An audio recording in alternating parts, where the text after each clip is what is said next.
super well. So, have you seen, I mean, who hasn't seen this show? I'm sure there's some people who are totally not into it that haven't seen it, but oh my goodness, I was obsessed. This show, wild. It's just, there's something about it that just makes you just want to keep watching it. When Joe Goldberg took out his wife, I don't know if there's going to be another season. I'm not sure. But, Joe Goldberg. Imagine meeting him in real life. Which, by the way, I did meet someone who looked like Joe Goldberg.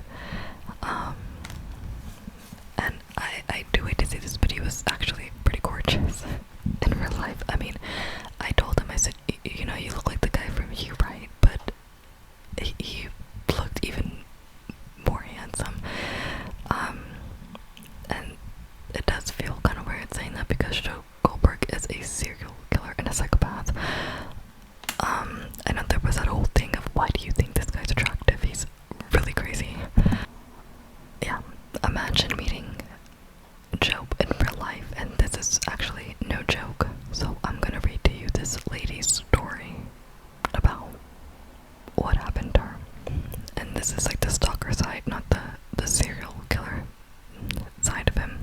We met in person for the first time on the 12th floor of a chic Manhattan office building.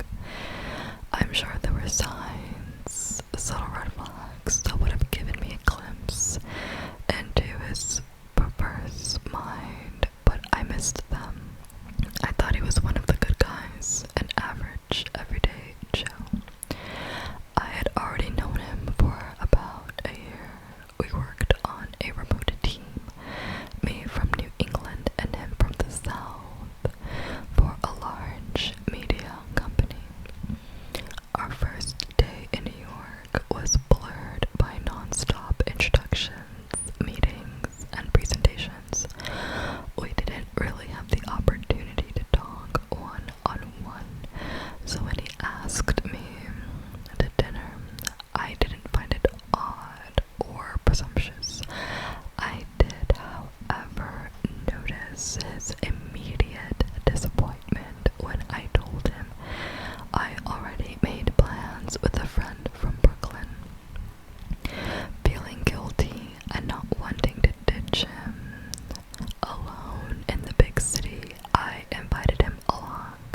I believe this is the moment when he mistook my kindness, my friendship, as a sign of interest.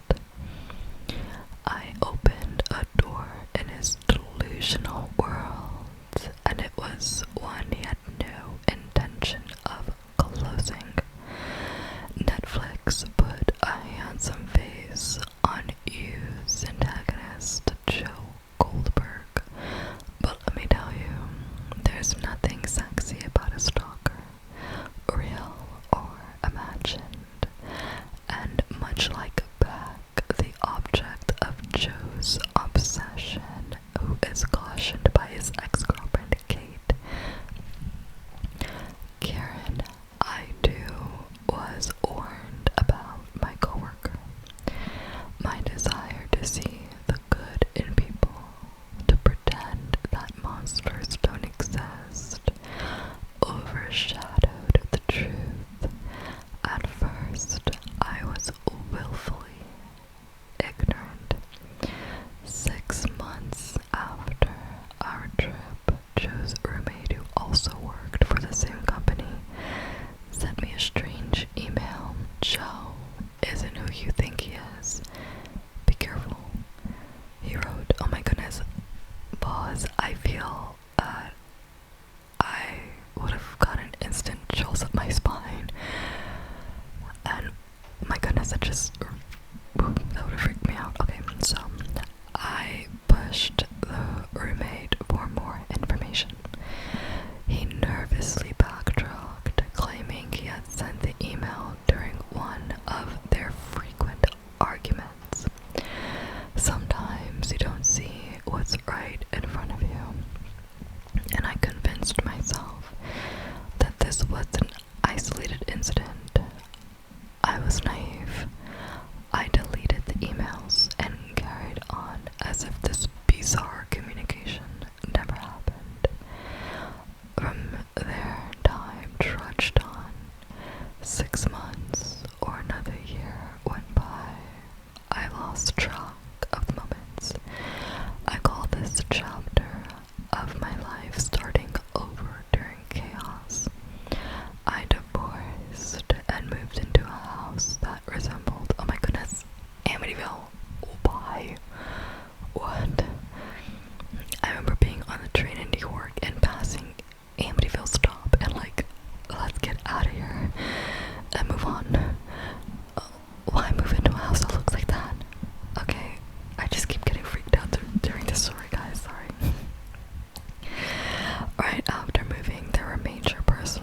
I had become the object of his obsession.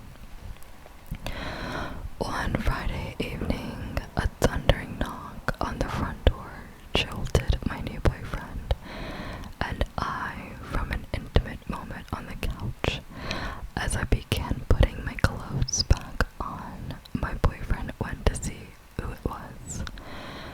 "Who the hell are you?" he demanded. I had never heard him raise his voice. Something was very wrong. Joe had tracked down my address and showed up unannounced all the way from across the country. And he was wearing a straitjacket, a costume like it was Halloween. And when I tell people this story, they often laugh, but the irony of this moment cannot be lost. Somewhere in the dark, twisted halls of his mind, Joe knew that arriving at my house without warning at 10 p.m. at night was crazy. It appears he had worn the straitjacket to admit that up front, but if he ever had a second thought, it didn't last long. At this point, seeing his roommate standing behind him, I was confused. Joe sensed my boyfriend's animosity and, unprepared for the competition, stumbled over his words. We were vacationing in New England and decided to surprise you," he said. The roommate looked horrified, still not connecting the dots. I invited them inside. We talked about work and some tourist hotspots along the East Coast. They stayed for about 2 hours before leaving. But before leaving, the roommate pulled me aside and apologized. He said that he had tried to talk Joe out of the trip, but decided to join him last minute to keep an eye on things, he confessed. And then Joe was calling for him outside. I called my boss and reported the incident, since it happened outside of work, and I was not physically harmed. There was very little that he could do. So I confronted Joe. I made it clear that there was nothing between us, and there never would be. Light and happy joked, oh gosh, before reiterating the imaginary reason that he had made up for the trip. A few weeks later, my coworker accepted a position at the home office and moved to New York. I believe that he wanted to be closer to the East Coast, within driving distance of me. After displaying some erratic and hostile behavior, which management firmly addressed, he left the company and headed back down south. I felt an instant state of relief. The worry that had plagued me since his unannounced visit disappeared overnight, and then the first email arrived. I opened the email expecting to find an apology or a goodbye, something that gave him closure. Instead, Joe had scraped a photo off of my blog.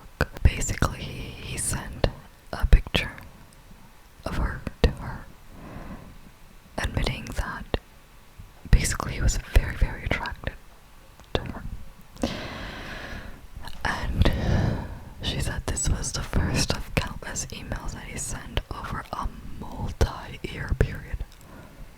Oh, that's so scary. When I'd block one email account, he'd create another, or leave a comment on my blog or YouTube video.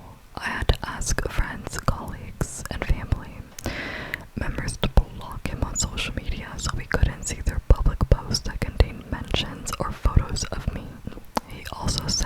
messages to my adult children and their girlfriends, begging them to talk with me to convince me that he was the one. He found any means he could to try to get me. At first, I was filled with anger and hostility, and I lashed out and I demanded him to stop. This kind of emotional reaction was exactly what he wanted. Engagement fueled him. Oh my goodness. He was desperate to keep our relationship going and still believed that my responses, no matter how abrupt or negative, meant that I was interested. Joe got off on taunting me. He often threatened to show up again in person. I monitored his Facebook page from a dummy account to keep tabs on where he was posting from. And if he was traveling, I became so fearful for my safety and the safety of my children that I strategically placed weapons at all entrances of our home. I had, oh my goodness, a knife on top of a painting that hung near the back door.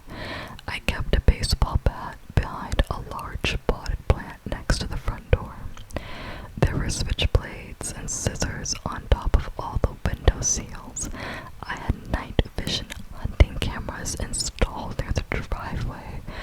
I couldn't be home alone at night and had difficulty focusing at work.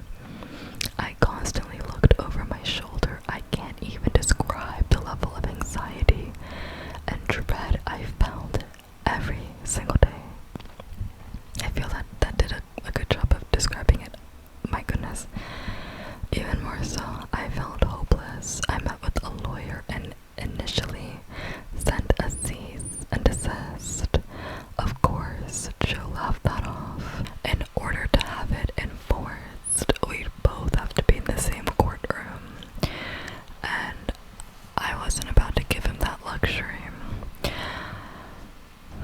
Because Joe and I lived in 2 different states, and much of this harassment occurred online. Law enforcement was of little help. One department would pass me on to the next, and the dominoes kept falling without any resolution.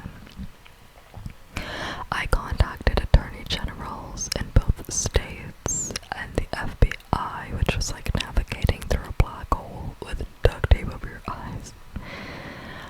I felt alone, consumed, and consumed by hopelessness. I feel that's really the scariest situation to be in, when you feel like your life could be in danger and no one is able to help you. Joe took a heavy toll on my mental and physical well-being, so one day I made the conscious decision to write him out of my life. I stopped looking at his Facebook page. I deleted all of my email accounts. I removed the weapons and cameras and opened the front door. And I moved on. For several years, I rarely thought about Joe. When he did cross my mind, I couldn't imagine that he would still be fixated on me. He hadn't shown up. He stopped posting on my blog.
Oh my god.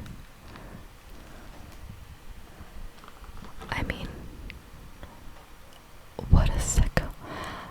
We're talking years.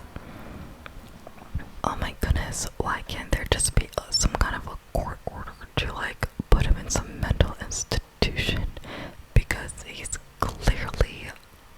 was clearly stalking, harassing, taunting this woman for years. You clearly have something psychologically wrong.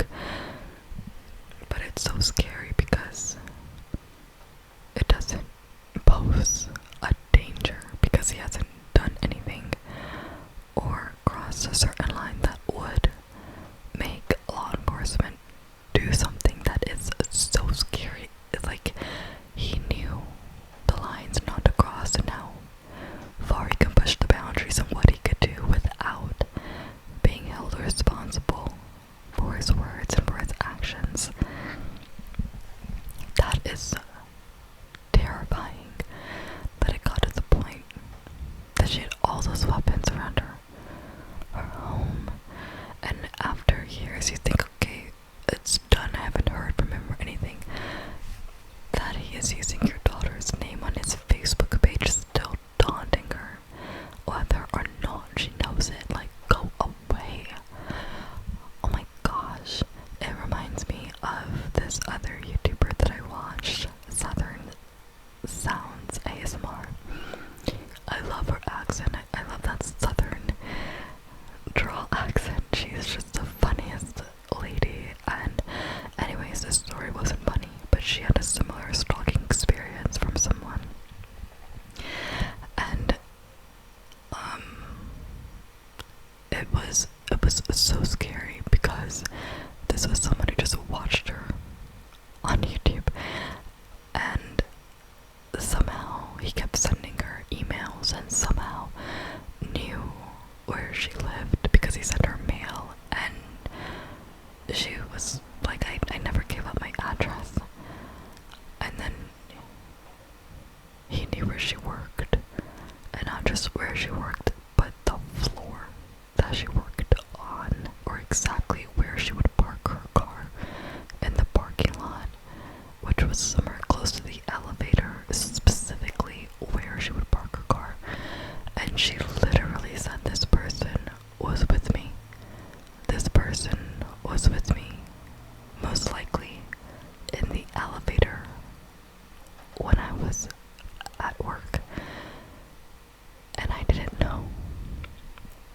And he didn't even live in the same state as her, but he did things where law enforcement was involved and went to his house, and it scared me enough to back the F off. What the heck? I'm gonna Google what was it that Joe had, Joe Goldberg, would be diagnosed with. What would Joe Goldberg be diagnosed with? Let's see. I'm gonna butcher this. Oh gosh. Erotomania. It's a rare and often misunderstood psychiatric disorder characterized by delusion and belief that someone is in love with the affected person. Yeah, because even this YouTuber was saying that she was telling this person, leave me alone, and he's like, oh, you're just playing hard to get. Like what this person said here about, or even her aggression, her anger and her frustration was just giving him energy and life, and he just loved the fact that she was responding to him. It's a very scary delusion. And just to not have any closure because years have passed by, you feel like you have moved on and this guy is still somewhat thinking about you. It is scary not to know if he is gonna show up or not, and if your kids could possibly be in danger. Like, like I said, luckily for the YouTuber, she that ended after the police showed up.